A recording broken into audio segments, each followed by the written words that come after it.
Before we get started, I just want to quickly acknowledge that this project and the development of the Conceptual Framework is supported by the Health Resources and Services Administration under a contract awarded to Child Trends and James Bell Associates.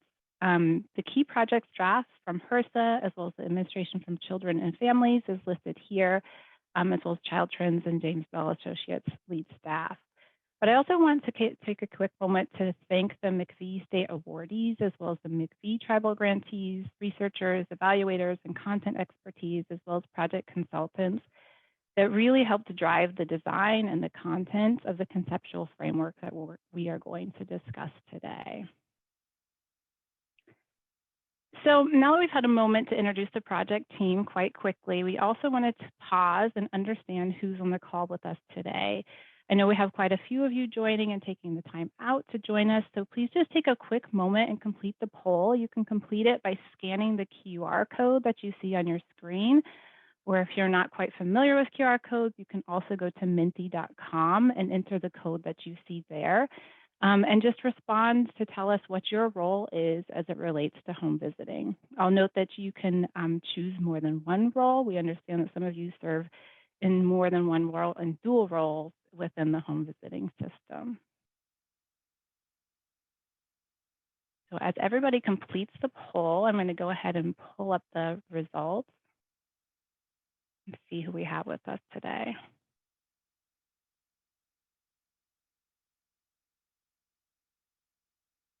Very colorful.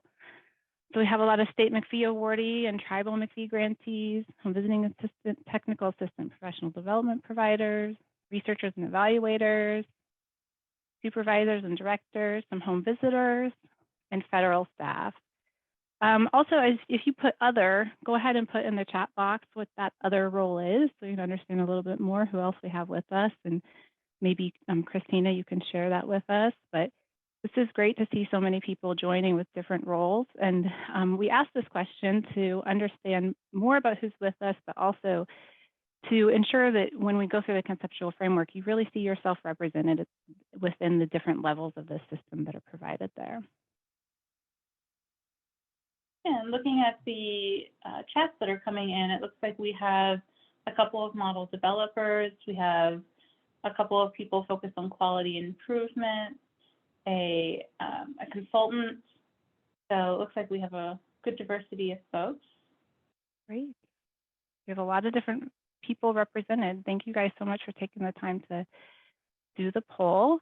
Now that we're going to know who's with us today, we're going to move on to the agenda for our call quickly.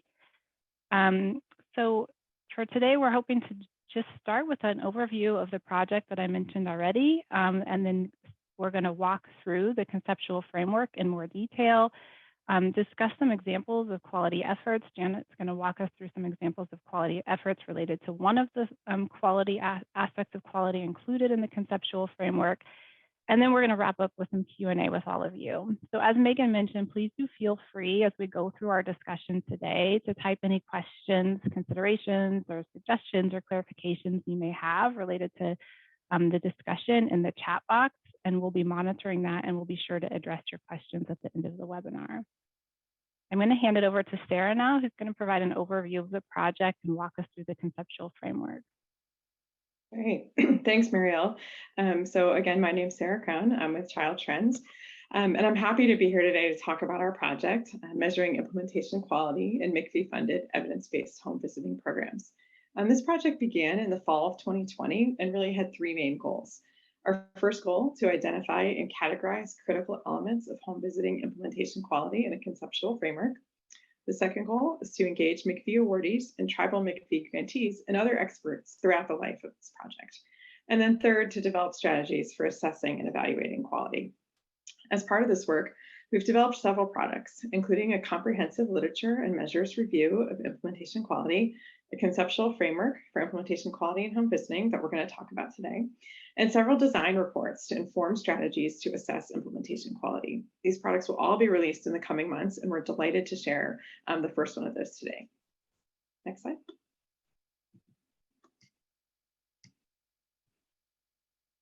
So first, a little bit of background. Why did we need to develop a conceptual framework? So as many of you know, there's no truly agreed upon conceptualization of implementation quality in home visiting, and we've struggled as a field to really identify exactly what quality is and exactly how to measure it. Second, there's relatively limited evidence on which specific parts or features of implementation promote better outcomes for families. And then third, there's a general lack of understanding about what implementation quality looks like across different levels of the home visiting system and across different models. Next slide. A few steps that we took in developing the model, in developing the framework. These all happened throughout the course of the project.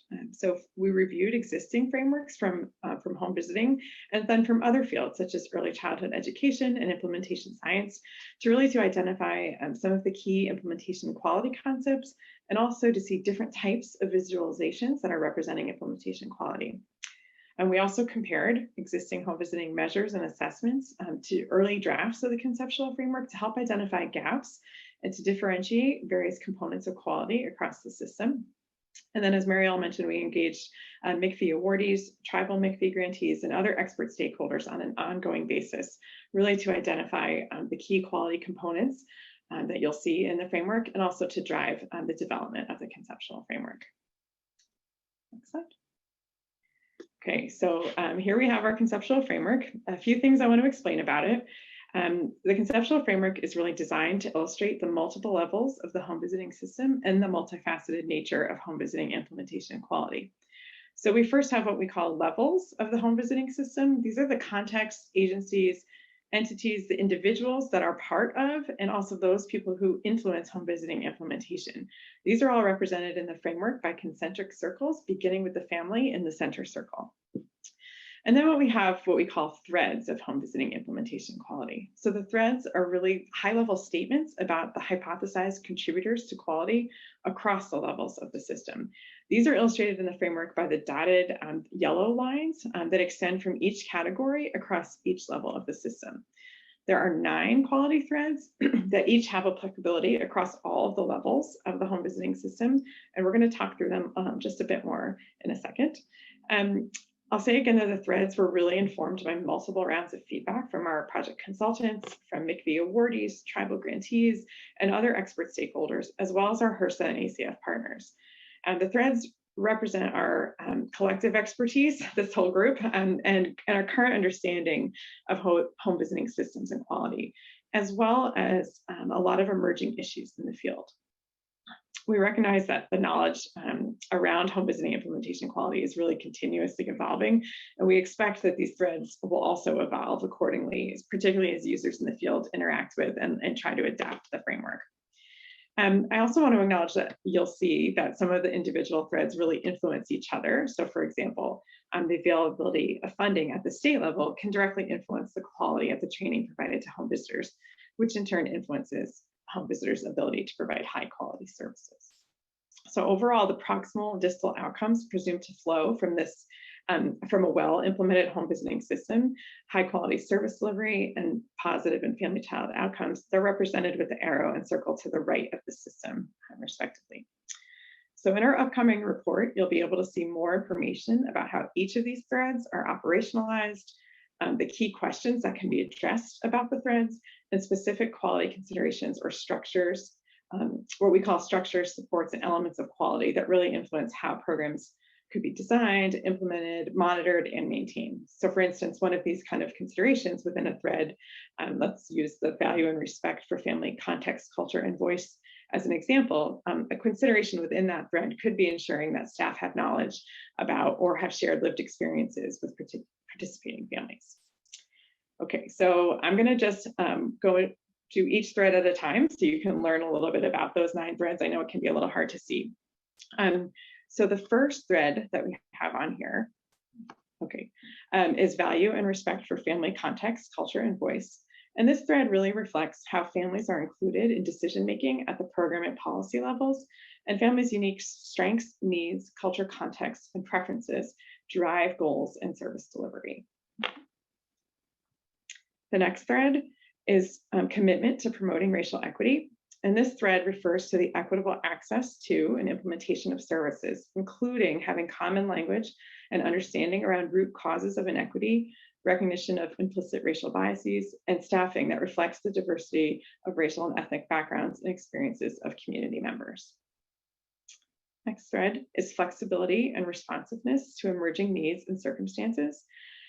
This thread really reflects the ability to adapt to emerging circumstances from at the micro level, like a COVID-19 pandemic, population level, including demographic shifts, or individual level, including changes in family service needs with minimal disruption to services and families. And I said before that this project started in 2020, so you can imagine how this thread really came to light for a lot of our consultants and project team members. The next thread is understanding of home visiting theory and content.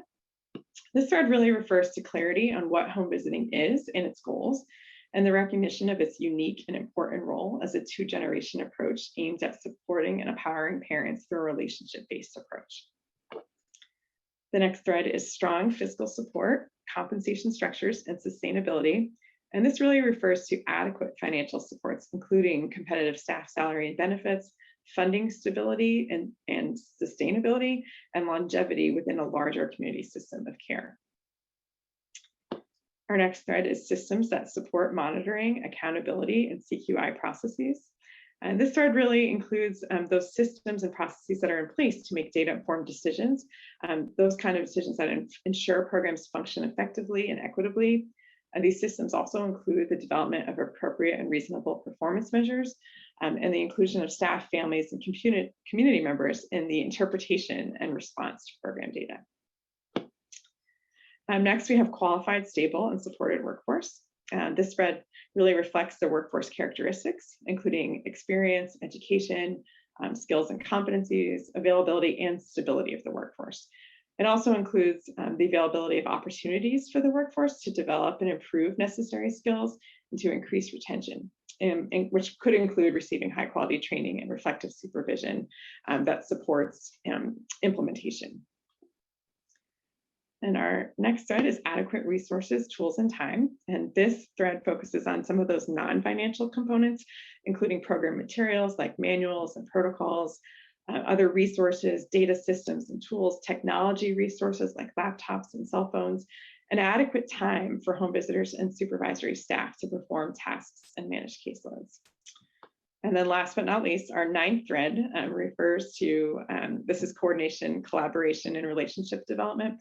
And it really refers to those systems and processes in place to support sustained collaboration, including things like coordinated intake and referral, awareness of available and accessible community providers, community partnerships, system buildings activities, including those that really are aimed at ensuring other providers understand and value the role of home visiting, as well as strong relationships with model developers, funders, and other entities within the home visiting system. So I'm going to stop there. That was a quick overview of our 9 threads. There's a lot more information that you'll be able to read about in our report as well. So turn it back to Marielle. Thanks so much, Sarah. As you guys can see, there's quite a few quality threads included in the conceptual framework, and there's more detail on each of those, including the quality considerations Sarah mentioned in a forthcoming report for the conceptual framework. Since there's so many threads included in the framework, we unfortunately don't have time to go through each quality thread in detail during our time together today. So we wanted to spend a little bit of a time spotlighting one quality thread that we think is really applicable to all of us, regardless of where we sit within the home visiting system, and is really a key mechanism for promoting the intended outcomes for home visiting programs. And so this quality thread is the one Sarah mentioned of a qualified, stable, and supported workforce. So in spotlighting this particular thread, we're going to walk through it in a little bit more detail, and then I'm going to turn it over to Janice, and she's going to highlight some of the efforts that they've engaged in, some of the wonderful efforts they've engaged in the state of Iowa and nationally to support this particular quality thread. So while the workforce supporting home visiting comprises a wide array of roles, as we saw in the poll that we did at the outset of this webinar, including people like federal staff, model developers, state administrators, researchers, and local programs, this quality thread focuses specifically on direct home visiting service providers, and by that we mean individuals such as home visitors, supervisors, or program directors.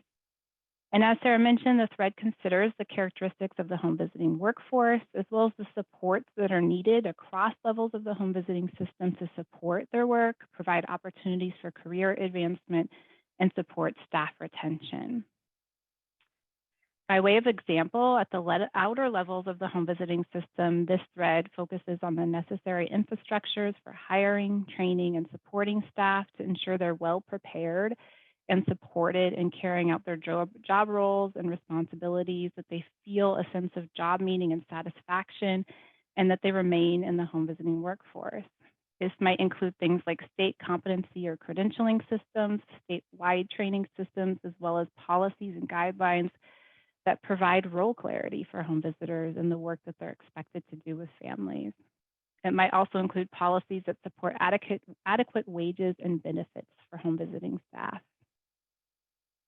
At the community level, this thread might include the availability of a qualified workforce and opportunities for individuals interested in pursuing home visiting to obtain higher education credits specific to topic areas that are relevant to providing home visiting services, such as child development or family dynamics. At the local program level, this might include the provision of training, coaching, consultation, and supervision, which can positively impact the quality of services that home visitors provide to families and in turn support intended family and child outcomes. It may also include aspects of programs such as organizational climates, peer networks, or a sense of autonomy and flexibility in carrying out one's work that influence home visitors' professional well-being, and again, the work that they provide, that they do with families. At the individual level of home visitors, this thread includes workforce characteristics, including the necessary skills and competencies needed to develop positive working relationships with families, to engage families in services, and really be responsive and sensitive to families' needs, all of which interact with and are influenced by the factors that we've already discussed that occur at the outer levels of the home visiting system. So that's a quick summary of one of the quality threads in a little bit more detail. Before I transition over to having Janet highlight some of her work related to this quality thread, we want to take a moment to hear from all of you and understand what you think are the primary reasons that home visitors stay in the workforce. So again, to complete this poll, you can do the QR code, or you can go to menti.com and enter the code 2016-0370. So what do you guys think are the primary reasons home visitors stay in the workforce? And as people get their answers submitted, I'll go ahead and put it on the screen for everybody to see. The instructions are at the top if you weren't able to get them from the slide.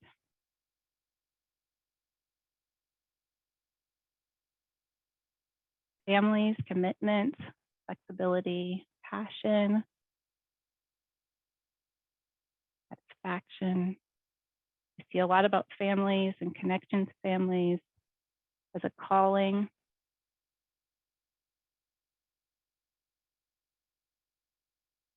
Making a change, relationships.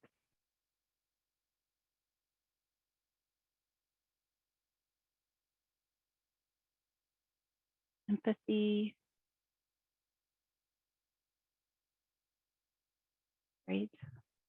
So a lot of the things that I think we see reflected in the quality thread.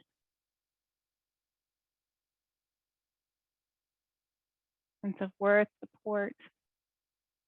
So great to see this all morph. And a lot of similar themes, I think, across responses. Passion for families. I hope that we see some of this reflected in the quality thread that we shared and in some of the work that I'm going to let Janet share that her team in Iowa has engaged in to support this particular quality thread. I'm going to turn it over to Janet now to walk us through some of that. Well, thank you so much. And that slide, watching that populate was so much fun. I really did enjoy that and thought, oh yeah, families came up first. It's stays in the center. And then all of the other words that came around that, it was fun to watch that, and a good reminder about why we do this work. So I'm here today to talk about a few different efforts in Iowa that are quality efforts. And the first one that I'm going to talk about is the Institute for the Advancement of Family Support Professionals.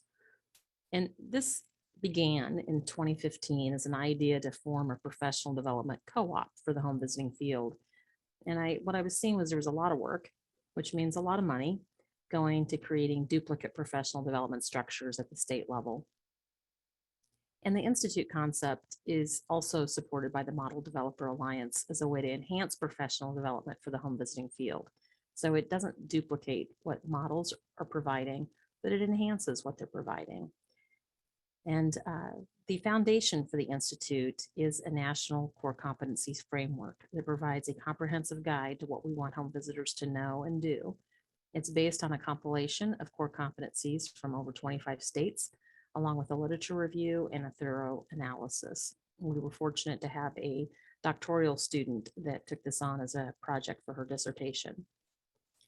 So in addition to saving money by reducing those duplication of efforts, the other goal that we had in mind for the Institute was to increase access to high quality professional development.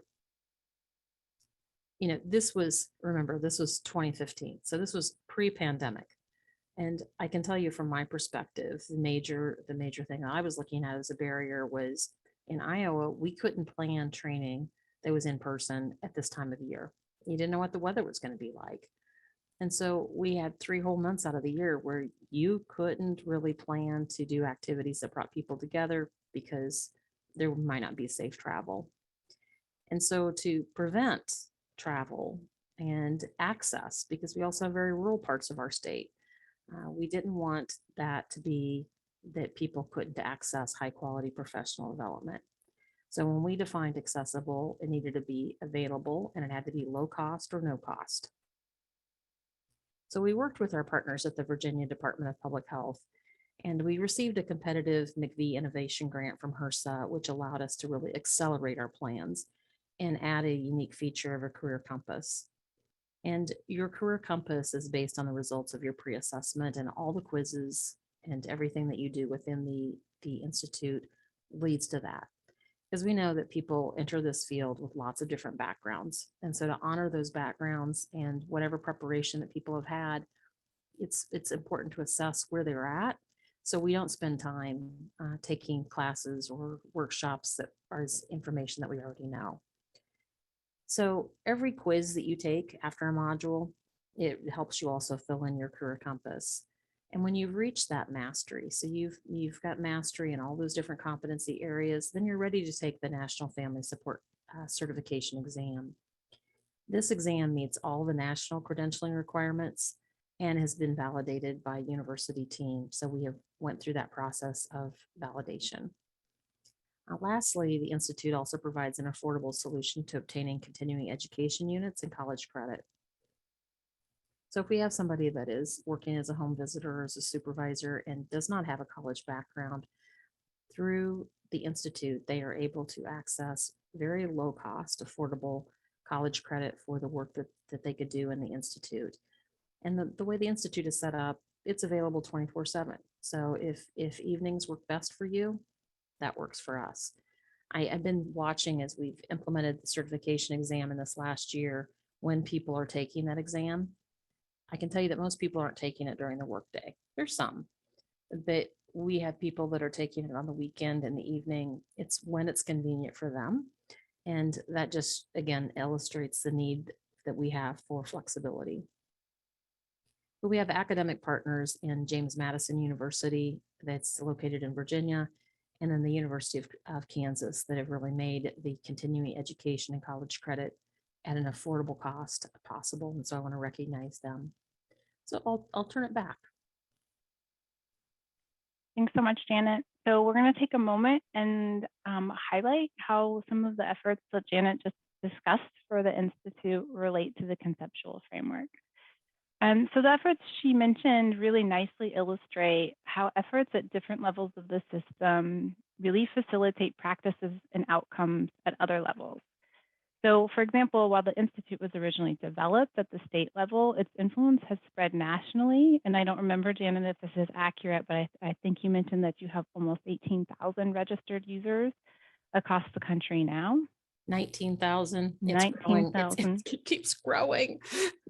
So it definitely has a national level impact beyond that state level. And beyond these registered users, the Institute also exercises influence nationally by promoting, as Janet mentioned, a set of shared competencies in language for the home visiting workforce and avenues for achieving those competencies.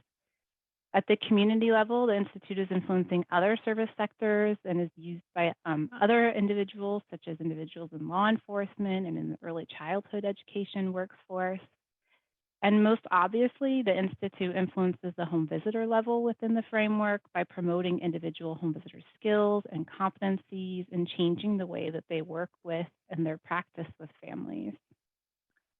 I also just want to note that the example illustrates how work in one quality thread is not necessarily confined to that quality thread, but supports other quality threads, which is something Sarah had talked about earlier. So, for example, home visitor cultural awareness is interwoven throughout each competency area from the Institute, and a competency-based approach to workforce development may support a more diverse workforce, and this can potentially impact the quality thread of a commitment to promoting racial equity. The Institute also supports home visitors' understanding of home visiting theory and content, so it supports that quality thread listed there. And finally, rapid response, which came from the Institute and many of you might be familiar with, really nicely demonstrates this thread of flexibility and responsiveness to emerging needs and circumstances that Sarah explained earlier. So rapid response quickly pivoted to provide very valuable supports and opportunities for peer networking as the field was transitioning to providing virtual services during the pandemic and staying connected with families. In fact, Rapid Response now offers a virtual badge, modules, and toolkits for home visitors and supervisors focused on how to effectively provide virtual home visiting services and virtual supervision. So that's just a quick summary of how some of the work that Janet mentioned related to the Institute is reflected in the conceptual framework. And I'm going to turn it back to Janet again to talk about another effort that they have to support the home visiting workforce. Well, thanks. I'm going to talk next, and that institute is crazy of how that is growing so fast, and it is a good example of recognizing a need, and if you respond to that need, you find out that you were responding correctly, because we have registered learners from every single state, most tribes and most territories, and international users. But I'm going to switch and talk about two other efforts that we have, and they are the Teach Scholarship Program, and then I'm going to talk about a PAYS performance incentive. So first we'll talk about Teach, and you may be familiar already with the Teach Scholarship Program because it's been used for years, and it was developed originally for the childcare sector. And in childcare, they had a lot of experience of hiring people with lived expertise and then assisting them to further their education. Head Start is another really great example of where we're hiring parents, helping them as they grow and develop. They may start as a bus monitor, then they go into a teacher associate role to a teacher with more education. Well, Teach for Family Support works similarly, but with a little bit more flexibility because we were able to design this locally.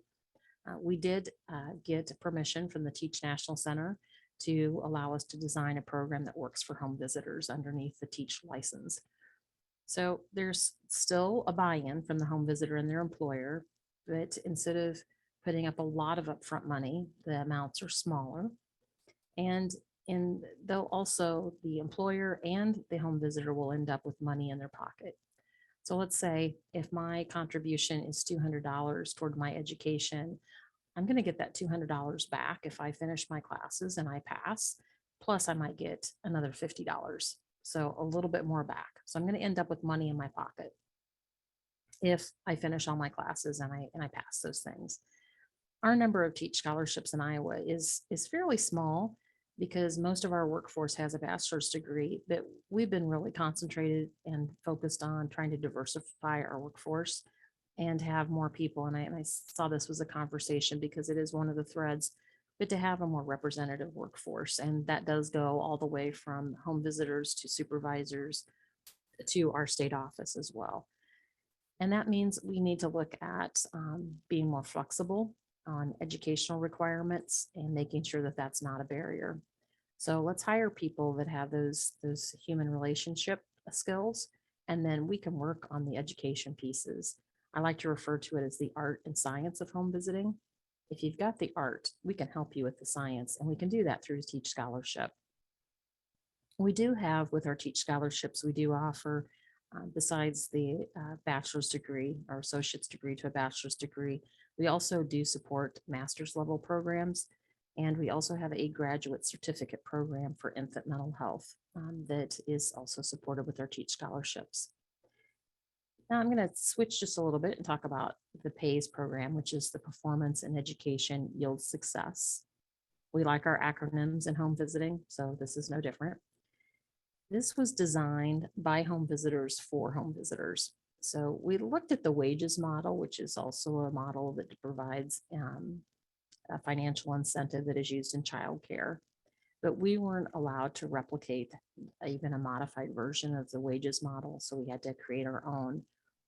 We do use our Teach licensee in the state of Iowa to administer both of these programs for the state. So they're already administering Teach and wages for childcare. So it's pretty easy for them to be able to do that for home visiting. The PAYS program provides a quarterly financial incentive directly to the home visitor if they meet performance targets. What was also really helpful for us when the American Rescue Plan funds became available and we could implement hazard pay, we were able to do that fairly quickly because we already had a structure in place to be able to pay home visitors directly.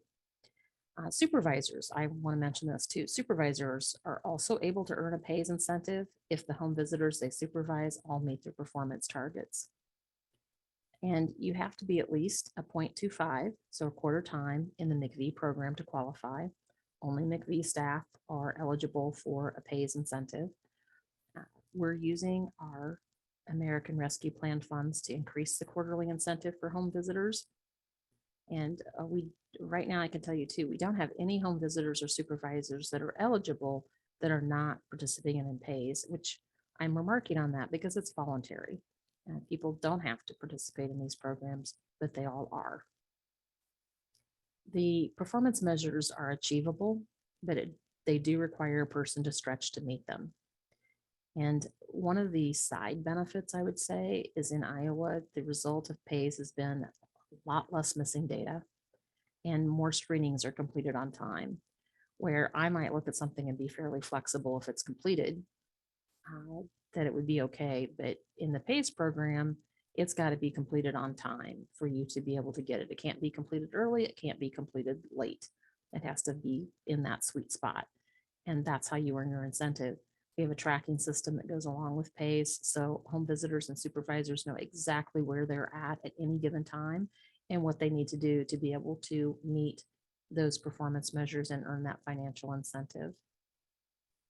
Okay, I know we have we've asked people to use the question and answer feature on the Zoom. If you have questions, and we have time at the end to respond to those questions.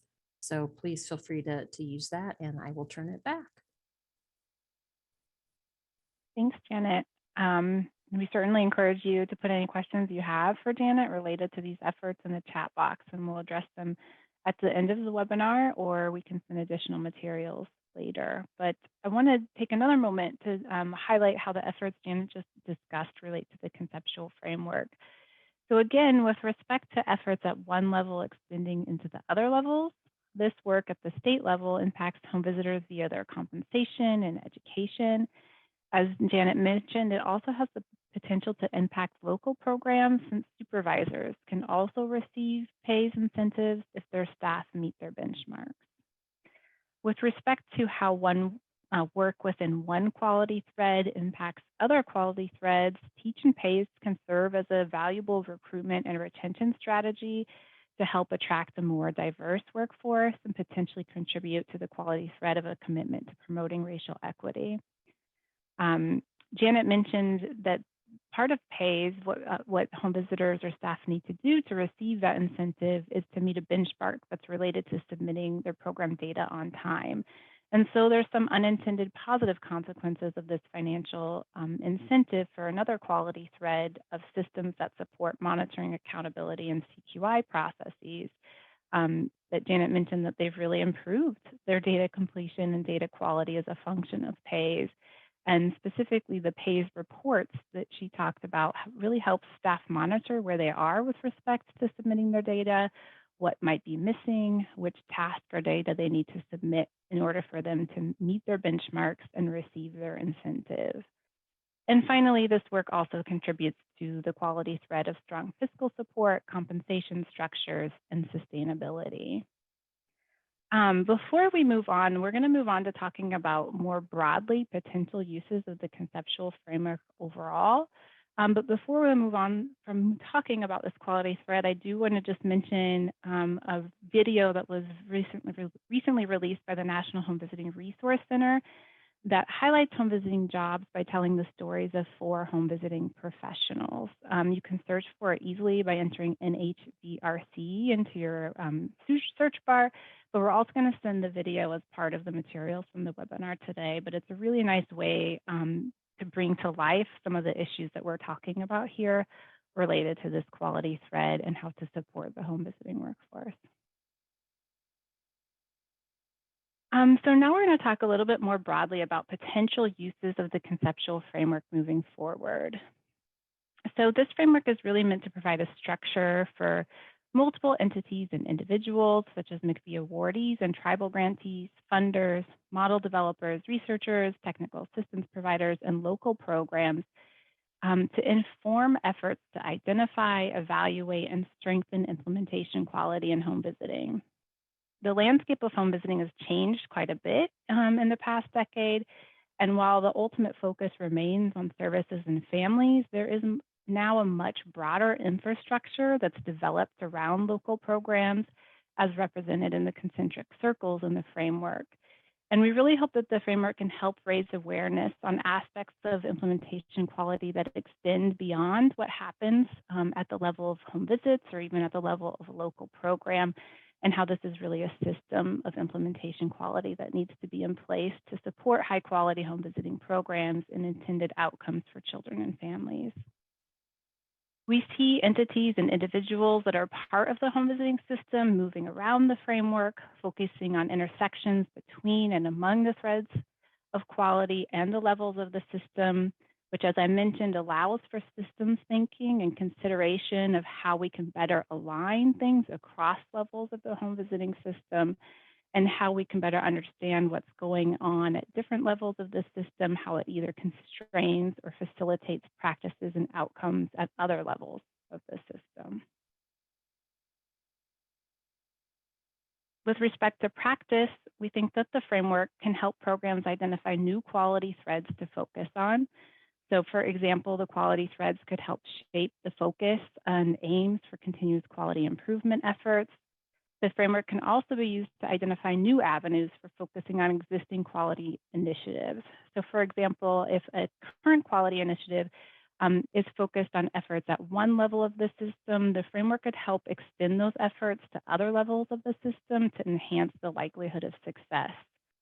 Finally, the framework could also be used to revisit past quality improvement initiatives to consider how work in one quality thread could support progress on a related quality thread and identify opportunities to really leverage work across multiple threads to enhance implementation quality overall.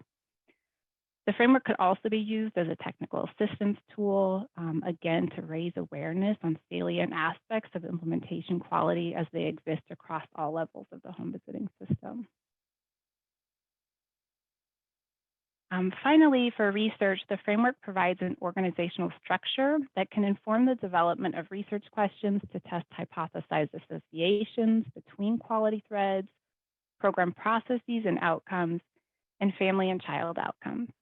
The framework can provide a structure for a research agenda to build empirical evidence around these hypothesized relationships. As we've talked about, the framework and its quality threads were informed by existing literature and research. However, they were also driven by practitioner expertise and knowledge from entities and individuals across the field. So the framework reflects this input and does not necessarily always reflect where we have empirical research, and there is a need to address certain gaps in knowledge to validate certain aspects of the framework. Finally, I'll just mention that what we see as an especially beneficial aspect of the framework, beyond thinking more in a systems perspective, is developing research questions that can be tested across multiple models, across funding streams, to contribute to developing a shared knowledge and language of home visiting implementation quality. Additionally, the framework, alongside findings from the literature and measure review, which Sarah mentioned were also part of this project, can help the field start to come to consensus on a set of shared indicators to operationalize each quality thread and further specify the framework as it moves forward and evolves. We're going to move on to talking about doing some question and answers and answering some of the questions that you guys all have in the Q&A or in the chat box. But before we do that, we know we presented quite a few quality threads, and I don't know if it's helpful, Christina, if we can put those in the chat box so people can remember, but they're also in the poll once you see it. But we want to know, which thread are you most interested in exploring first, or are you most interested in prioritizing first in your work as it relates to home visiting? So again, you can scan the QR code or go to menti.com and enter the code 4607279, and I'll pull up those results as people answer the poll. We'll see what people are most interested in pursuing.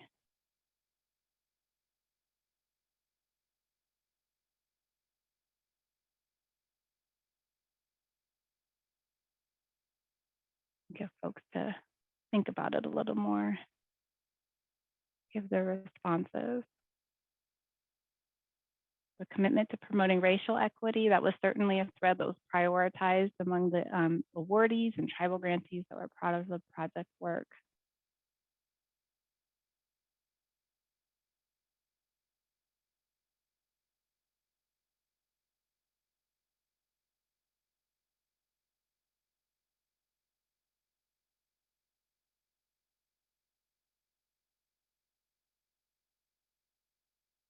We'll give folks 30 more seconds to think about their responses and see what's coming to the forefront here of what people are most interested in.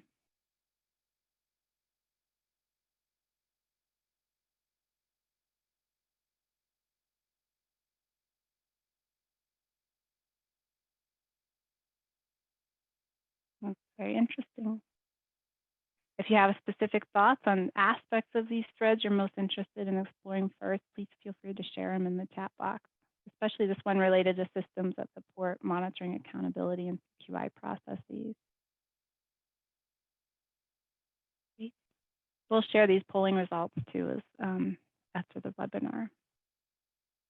So I'm going to hand it over to Christina now, and she's going to help facilitate some Q&A and get some of the questions and clarifications that you may had as we went through.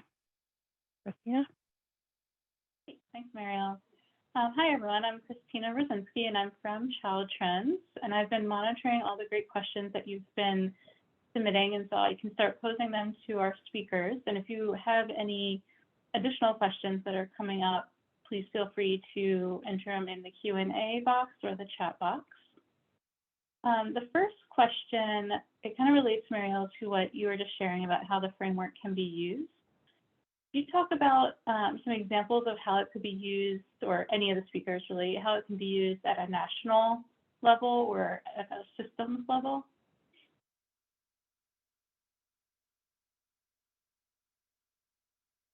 Yeah, I mean, I think that the example of the research agenda is one where it could be used at a national level. It could be used to help kind of collate model representatives to come to a shared understanding about implementation quality.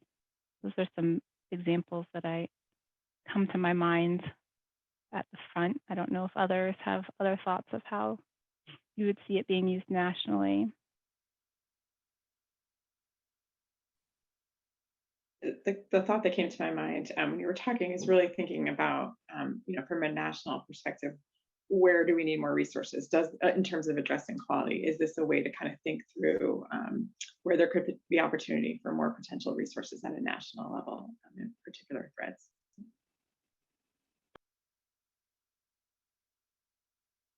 Great. And there's also a question for Janet about the incentive program that you described and how it was funded. Could you speak a little bit to that? Sure. We actually we started it with the MIECHV formula grant, and then we have expanded that with the American Rescue Plan funds. So it is not funded with any state dollars. It's just part of our state plan for the MIECHV funding stream. Thank you. And this is a question for Sarah. Could you go into a little bit more depth about how the framework was developed? Sure. So happy to talk about that. We, I'll say this, let me back up. Let me start just a little bit before kind of where I started before. We were kind of simultaneously working on this literature review and assessment review that we've talked about. So we had information that was coming from that review. And at the same time, we were having these meetings with awardees, with grantees, with experts. And we were hearing about, if we were asking questions, I can't remember exactly, but thinking about if you were to describe quality, what's most important to you about quality, and where are some of the aspects of quality that really are important for you, important for your work, important for what's happening in your state or your system.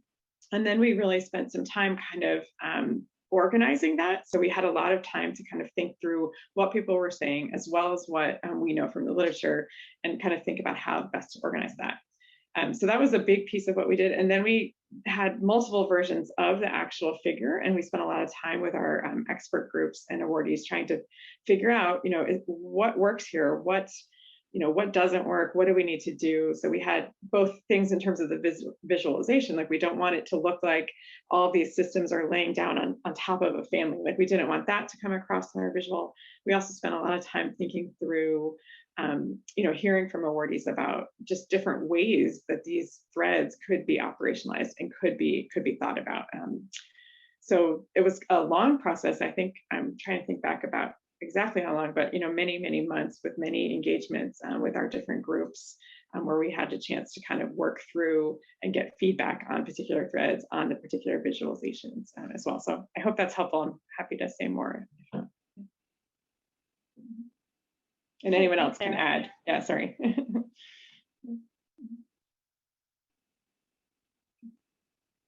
Another question for Janet. What are some of your next steps for continuing your workforce efforts? I've got lots of plans. So let's see, we don't have that much time, but I will try to capture some of them. For the Institute, one of the things that is absolutely necessary is we need to have things available in other languages other than English. So trying to make that conversion of new modules are only developed with closed captioning, so then they're easily translated. I'm making the certification exam available at least in Spanish.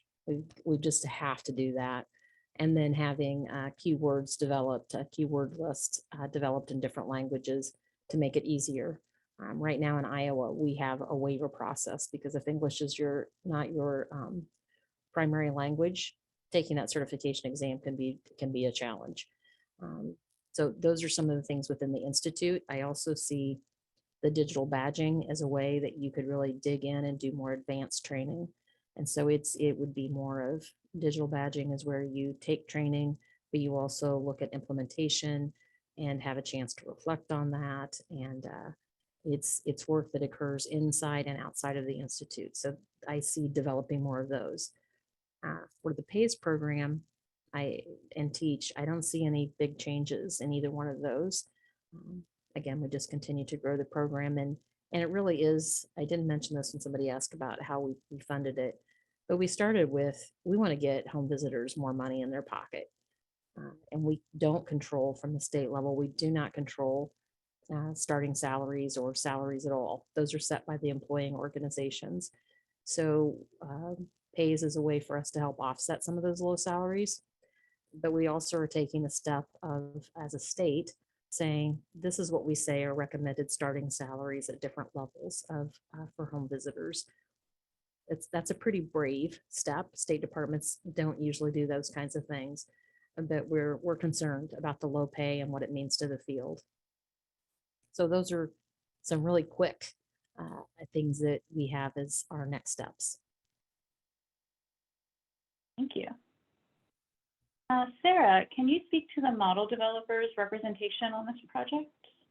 Sure. So just to explain a little bit more about how we involve different groups, we had particular meetings that were just focused on awardees and grantees, and then we had meetings that were awardees and grantees and other experts.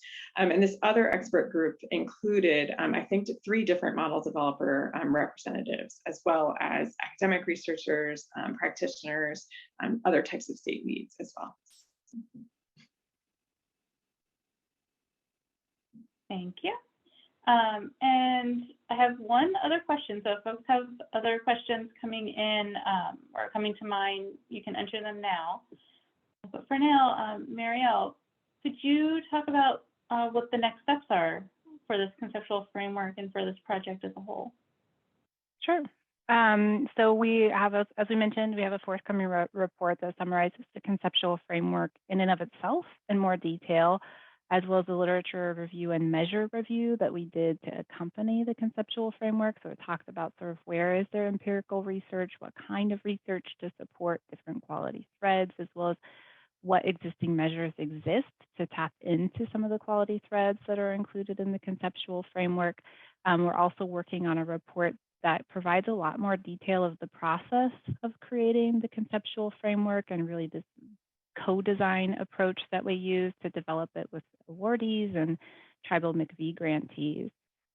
We're also working on a number of study design reports that are intended to address some of the gaps that we've identified in research as they relate to the quality threads.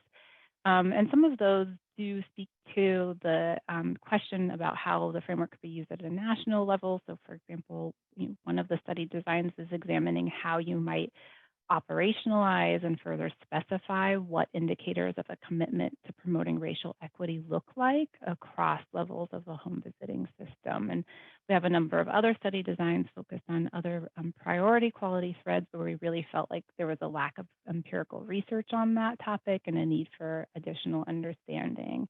I think to the point too, I'll just mention about involving model reps is that as the model evolves, we certainly recognize there's a need to take it to a broader group of individuals and representatives and broader group of models to understand if it represents their work and is salient and applicable and useful for them as well.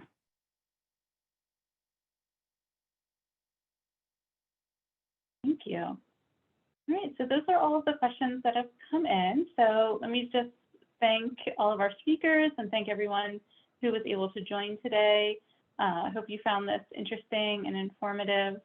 As our speakers mentioned, there is a report coming out soon about this conceptual framework that provides a lot more detail. This will be available on HRSA's website, and we can also send it to you once it's available. So thanks again, everyone, and have a good rest of your day.